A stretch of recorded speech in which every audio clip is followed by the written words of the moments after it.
Welcome back friends. तो जैसा कि हम लोग पिछले क्लास में पढ़ रहे थे, विश्व जनसंख्या वितरण, घनत्व और वृद्धि। तो कल हम लोग या पिछले क्लास में हम लोग पढ़ चुके हैं वितरण। आज हम लोग पढ़ेंगे जनसंख्या का घनत्व। तो जनसंख्या का घनत्व को मूल्यांकन करने का दो पैमाना होता है। एक होता है अंकगणितीय जनसंख्या घनत्व और दूसरा होता है पोषक घनत्व। आज हम लोग अंकगणितीय जनसंख्या घनत्व के बारे में पढ़ेंगे। तो अंकगणितीय जनसंख्या घनत्व क्या है? यह जनसंख्या तथा क्षेत्रफल के बीच का एक साधारण अनुपात है और इसे प्रति इकाई क्षेत्रफल पर निवास करने वाले व्यक्तियों की संख्या के रूप में व्यक्त किया जाता है। तो जनसंख्या का जो घनत्व है, जब इसको अंकगणितीय पद्धति में हम लोग जब इसका मूल्यांकन करेंगे तो इसके लिए एक सूत्र है। सूत्र क्या है?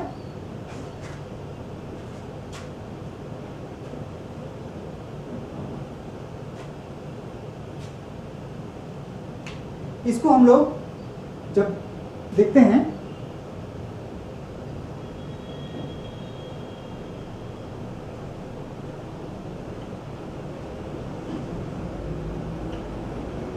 तो यहाँ पर होता है सबसे पहले होता है कि कुल जनसंख्या जो है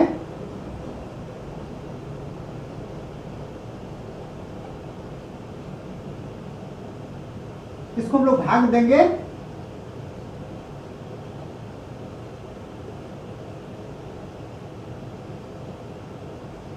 कुल क्षेत्रफल से।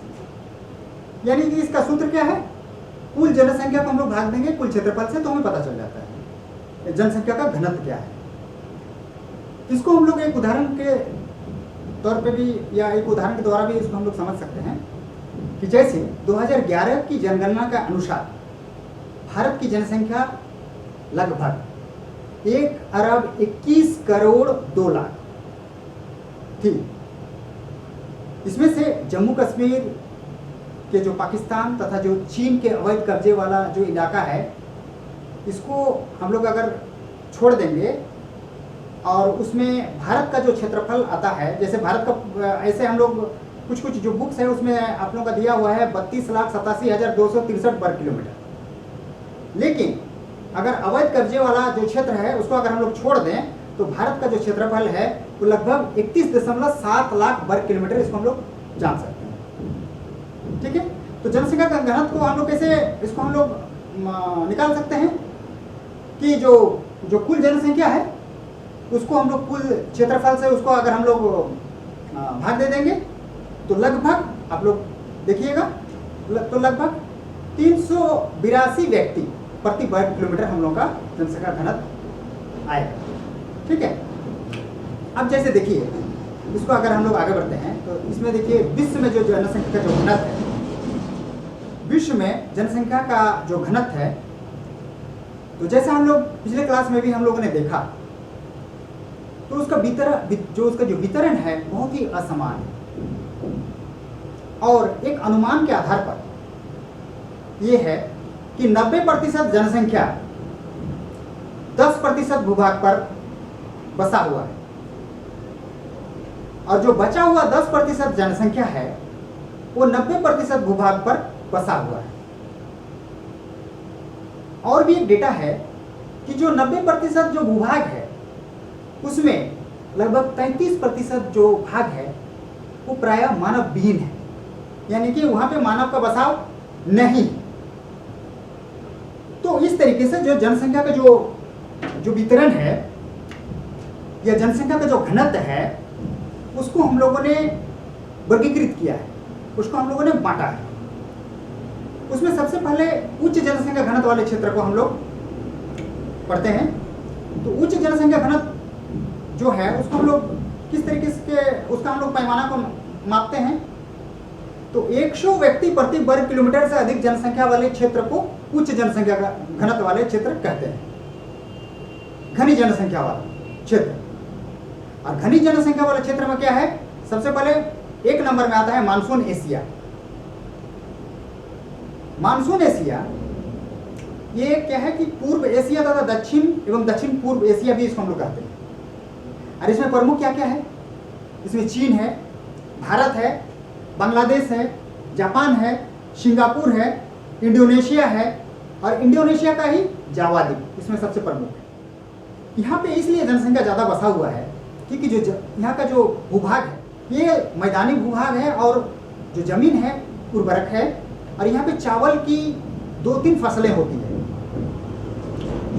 और कहीं कहीं तो जनसंख्या का घनाव इतना ज़्यादा है कि 400 से 800 व्यक्ति प्रति वर्ग किलोमीटर भी यहाँ पे बसे हुए पाए जाते हैं।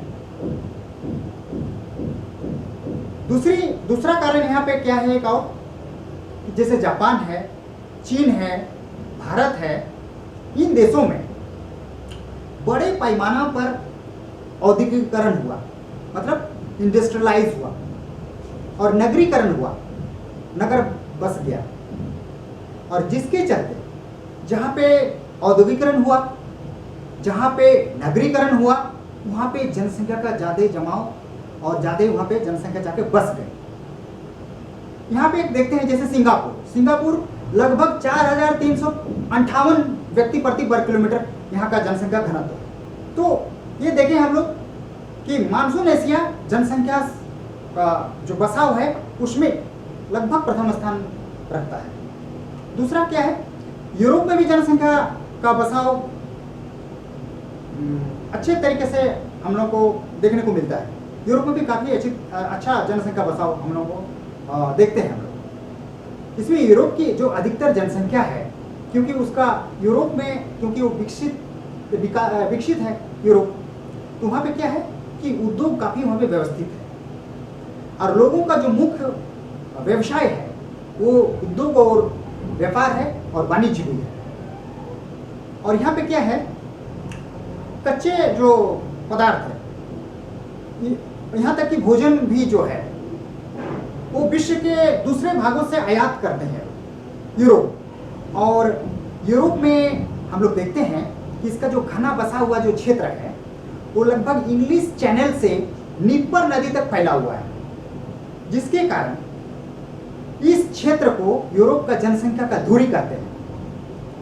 और इसमें प्रमुख क्या है, इसमें प्रमुख क्षेत्र है आपका ब्रिटेन है, नीदरलैंड है, बेल्जियम है, हॉलैंड है, पुर्तगाल है, आपका दक्षिणी फ्रांस है और इटली की नदी घाटियाँ और नदी घाटी के तटीय इलाकों एक भारी जनसंख्या का बसाव हमें देखने को मिलता है।